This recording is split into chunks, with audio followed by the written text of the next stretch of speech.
Heylo, dağlar susmuş, içim konuşur. Gurbet çökmüş omuzlarıma. Bir yol gider içimden köyüme doğru.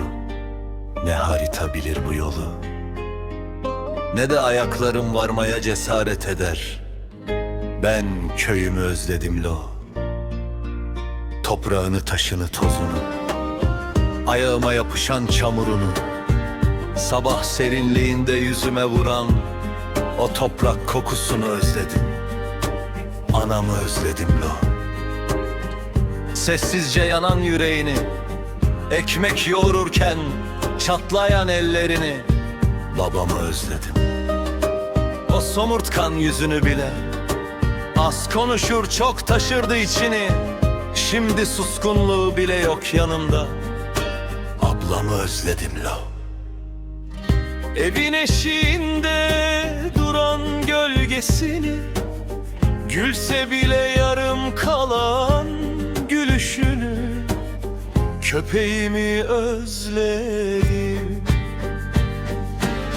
Sesimi tanıyıp avlayan kapının önünde, sabahı bekleyen tavuklarımı, kedimi, ineklerin sıcak nefesini, ahırdan yükselen o tanıdık sesi, amcamın ballarını özledim lo.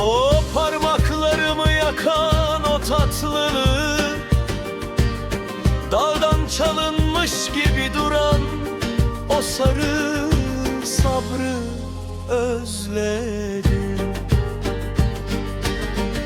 Bir yeri özlemek ne zormuş, toprağını bile insanın içine alırmış.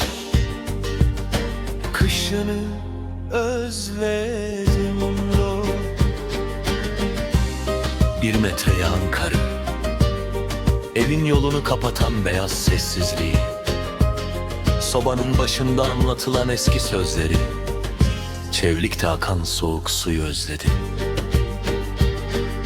Ayaklarımı uyuşturan berraklığı, Munzur'un dağlarını özledim.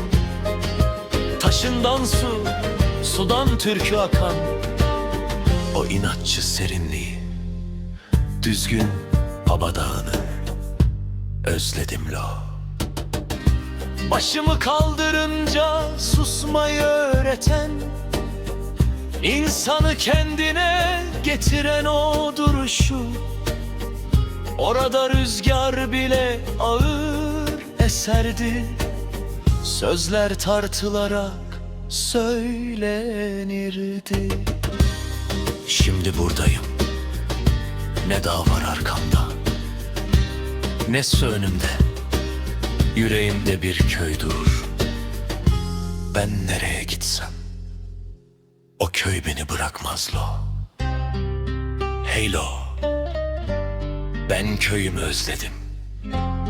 Anamı, babamı, ablamı, toprağı, karı, suyu, tozu, taşı, somurtkan yüzleri bile özledim lo. Özledim.